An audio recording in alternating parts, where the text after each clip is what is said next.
Okay. अस्सलाम वालेकुम। I am Hajra Shabbir from eastern medicine and surgery department GCF Faisalabad. आज हम लोग बात करेंगे हेपेटोमेगाली के बारे में। इसमें क्या होता है कि अब नॉर्मल इन्लार्जमेंट हो जाती है लिवर साइज़ की। उसके बाद यह है, अगर हम लोग इसके सिम्टम्स की बात करें तो जब लीवर जो है वो इनलार्ज होता है तो पर्सन जो है वो क्या कर अपने जो बॉडी की राइट साइड पे जो है वो हैवीनेस फील करता है। उसके अलावा उसको इचिंग का प्रॉब्लम होता है, नौजिया का, फटीग का। उसके अलावा डार्क यूरिन। उसके बाद उसकी बाउल हैबिट्स में चेंजेस आ जाती हैं। अनएक्सप्लेन्ड वेट लॉस हो जाता है। उसके अलावा फीवर भी हो सकता है। अगर हम लोग इसकी कॉजेज़ की बात करें तो कॉजेज़ में आ सकता है हेपेटाइटिस आ सकता है, जिसमें क्या होता है कि इन्फ्लेमेशन हो जाती है लीवर की। उसके बाद अल्कोहल रिलेटेड लिवर डिजीज़, जिसको हम लोग एएलडी भी कहते हैं। इसमें क्या होता है कि एक्सेसिव अल्कोहल कंजप्शन जो है उसकी वजह से क्या होता है कि जो फैट है वो बिल्डअप होना शुरू हो जाता है हमारे लीवर में। उसके बाद इसकी एक और जो है वो लीवर कैंसर भी हो सकता है। लीवर कैंसर हो सकता है। उसके अलावा हार्ट फेलियर भी हो सकता है, जो कि सर्कुलेटरी प्रॉब्लम्स काज करता है, जो क्या करता है कि पोर्टल वेन पे जो है वो प्रेशर को इंक्रीज कर देता है। अगर हम लोग इसके रिस्क फैक्टर्स की बात करें तो इसमें जो है वो ओबेसिटी आ जाता है, अल्कोहल एडिक्शन आ जाता है, लिवर कैंसर आ जाता है, हाइपेटाइटिस आ जाता है, हाई कोलेस्ट्रोल आ जाता है।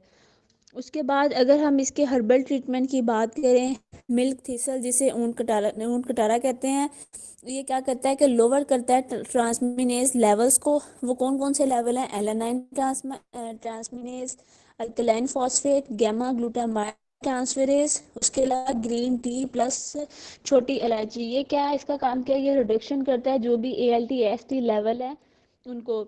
उसके बाद टर्मेरिक है, ये क्या करता है? डिटॉक्सिफाई करता है हेपेटिक सेल्स को। ये आप जो है वो दूध के साथ रात के वक्त जो है वो ले सकते हैं, दूध में इसको डाल के। उसके बाद कैमोमाइल टी है, ये क्या करता है? क्लींस करता है लीवर को। उसके अलावा इसका नर्विंग एक्शन है बॉडी पर। उसके अलावा सेस्क्यूटेडपीन इलेक्ट्रॉन कंटेंट है, जो कि हेल्प करता है डिटॉक्सिफिकेशन प्रोसेस में। उसके बाद है पीपरमेंट टी, ये क्या है? ये भी डिटॉक्सिफिकेशन प्रोसेस के लिए जो है वो बेस्ट है। उसके बाद जिनसेंग है, ये क्या करता है? रिस्टोर करता है लीवर बैलेंस को। उसके अलावा स्ट्रेस के जो अफेक्ट को है वो कम करता है। अगर हम लोग इसकी डाइट के बारे में देखें तो डाइट में जो है वो फ़िश है। उसके अलावा होल ग्रेन्स, नट्स हो सकते हैं, ऑलिव ऑयल। उसके बाद ये जो है वेजिटेबल्स हैं, एवोकेडोस या लेग्यूम्स। अगर हम बात करें कि किन फूड्स को अवॉइड करना चाहिए, इसमें आ जाएगा जो कि फुल फैट चीज़ है। उसके अलावा योगर्ट जो है वो एक्सेप्ट लो फैट। उसके बाद रेड मीट है और इसे अवॉइड करना चाहिए। बेक्ड गुड्स या फ्राइड फ्रूट्स वगैरह हैं उनसे। उसके अलावा जितनी भी शुगरी आइटम्स हैं उनसे अवॉइड करना चाहिए। उसके अलावा रेगुलर जो ये सोडा वगैरह हैं या जितने भी फूड्स हैं जिनमें शुगर वगैरह इन्वॉल्व है उनको क्या करना चाहिए? उनसे अवॉइड करना चाहिए। और उसके अलावा फ्रुक्टोज रिलेटेड जितनी भी चीज़ें हैं उनसे क्या है? अवॉइड करना चाहिए। आवाज बहुत कम है आज आपकी। सर वो शायद नेट का इशू इस वजह से। अब जवाब दे रही हैं तो फिर तो ठीक ठीक आ रही है। सर अब मैं थोड़ी देर बाहर निकली हूँ, इस वजह से अब आवाज़ सही आई होगी।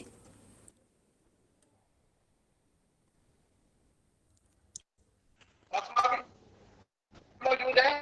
नहीं नहीं सर, आज वो एबसेंट है।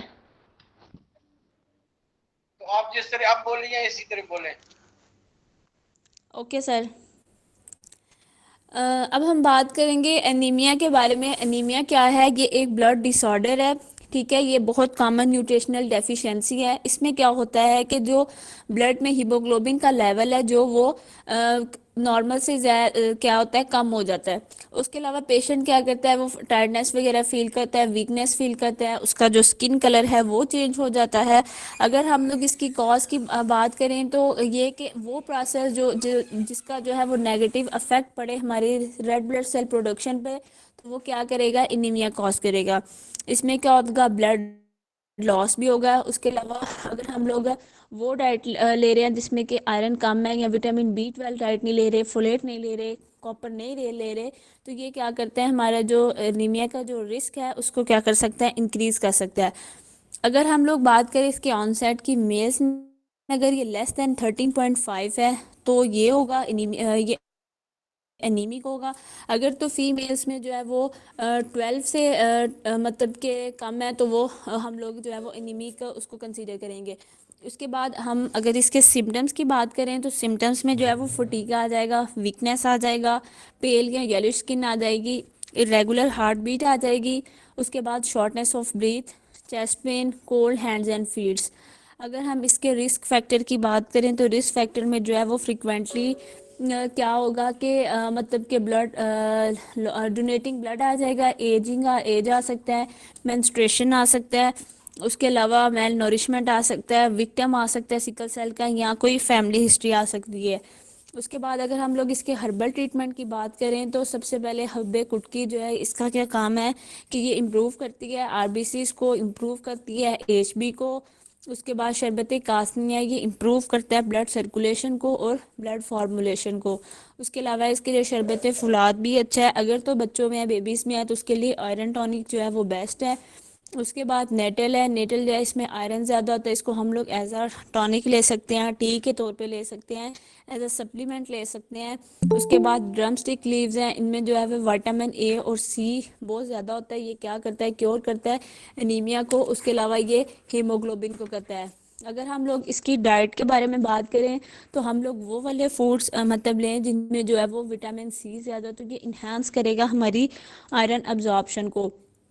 विटामिन सी किस किस में प्रेजेंट है, ब्रोकली में है, उसके अलावा ग्रेप फ्रूट में है, कीवी में होता है, लीफी ग्रीन्स में होता है, ऑरेंजेस में होता है और पेपर्स में या पीपर्स में। उसके अलावा सी फूड में भी हो सकता है, बीन्स में और नट्स और सीड्स में। ओके सर, बस इतना ही टॉपिक था।